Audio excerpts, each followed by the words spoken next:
ॐ अज्ञानतिमिरान्धस्य ज्ञानाञ्जनशलाकया चक्षुरुन्मीलितं येन तस्मै श्रीगुरुवे नमः। तस्मै श्रीगुरुवे नमः। ओम नमो नारायण। आज ज्ञान, भक्ति और कर्म की अनूठी त्रिवेणी गीता का जन्म हुआ। आज गीता जयंती है, वही गीता जयंती जो भगवान कृष्ण द्वारा उत्पन्न हुई। कैसे, आइए जानते हैं। आज ही के दिन भगवान श्री कृष्णचंद्र ने अर्जुन को कुरुक्षेत्र में उपदेश दिया और बताया कि किस प्रकार जीवन जीना है और किस प्रकार हर कोई एक दिन मृत्यु को प्राप्त हो जाता है, और वो मृत्यु कोई और नहीं, वो मैं ही हूं। भगवान श्री कृष्ण ने मात्र 45 मिनट में गीता का उपदेश दे दिया, समस्त श्लोकों को समझा दिया अर्जुन को, और अर्जुन जिंदगी जीने की और जीवन मरण के कथाओं को समझने की एक अनूठी समझ अपने मन में विकसित कर गई। आइए जानते हैं कुछ अनमोल शब्द, अनमोल कथाएं, अनमोल वचन गीता जयंती के बारे में। श्रीमद् भागवत के प्रत्येक श्लोक में ज्ञान का अनूठा प्रकाश है। मानव जीवन की इस उत्कृष्टतम आचार संहिता की विशिष्टता यह है कि शांति का संदेश युद्ध की भूमि से दिया गया है। किम कर्तव्य विमूढ़ मनुष्य को आत्म कल्याण का पथ सुझाकर भटकाव से बचाने वाले इस शास्त्र में किसी पंथ विशेष की नहीं, बल्कि विश्व मानव के हित के लिए ज्ञान, भक्ति और कर्म की तथ्यपूर्ण चर्चा मिलती है। इसमें परस्पर विरोधी दिखाई देने वाले अनेक विश्वासों को मनोवैज्ञानिक ढंग से एक साथ गूंथ कर मानव समाज के कल्याण के लिए मार्ग प्रशस्त किया गया है। यही कारण है कि इस कृति को मानवीय प्रबंधन के अद्भुत ग्रंथ की वैश्विक मान्यता हासिल है। गीता साधारण कर्मवाद को कर्मयोग में परिवर्तित करने के लिए 3 साधनों पर बल देती है। पहला, फल का आकांक्षा का त्याग करो। दूसरा, कर्तापन के अहंकार से मुक्त रहो।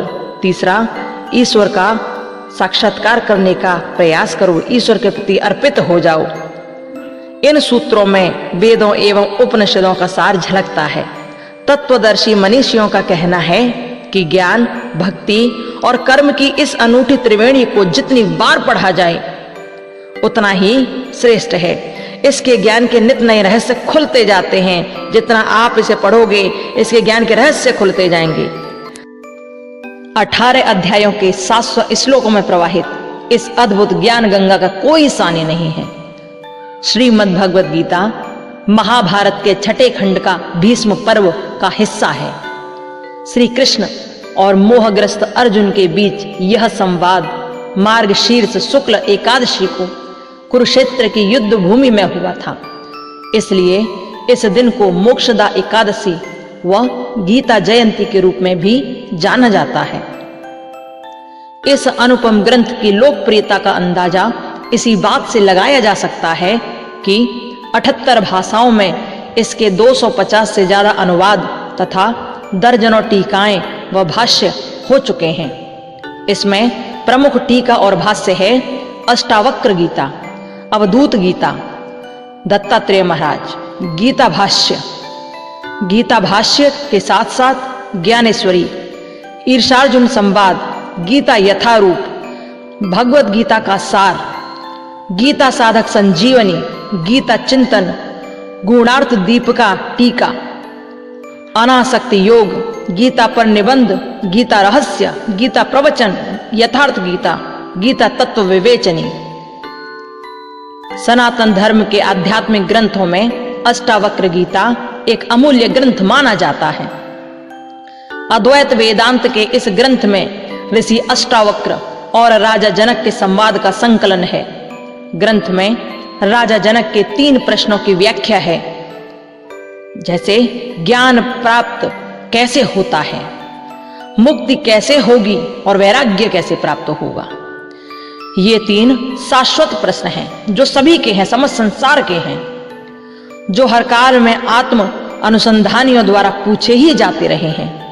इस ग्रंथ में ज्ञान, वैराग्य, मुक्ति और बुद्धत्व प्राप्त योगी की दशा का सविस्तार वर्णन है।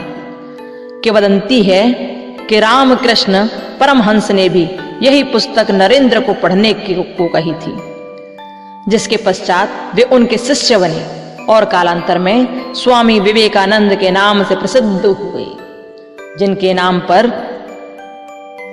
एक सुंदर दिवस भी मनाया जाता है। युवा दिवस भी मनाया जाता है प्रत्येक 12 जनवरी को। ये था गीता के ज्ञान के बारे में कुछ संक्षिप्त झलकियां, क्योंकि गीता ज्ञान, भक्ति व कर्म की अनूठी त्रिवेणी है। आज गीता जयंती के सुंदर अवसर पर आप सभी को गीता जयंती की और मोक्षदा एकादशी की बहुत बहुत शुभकामनाएं। ओम हरिओम नारायण। जय श्री राधे कृष्ण।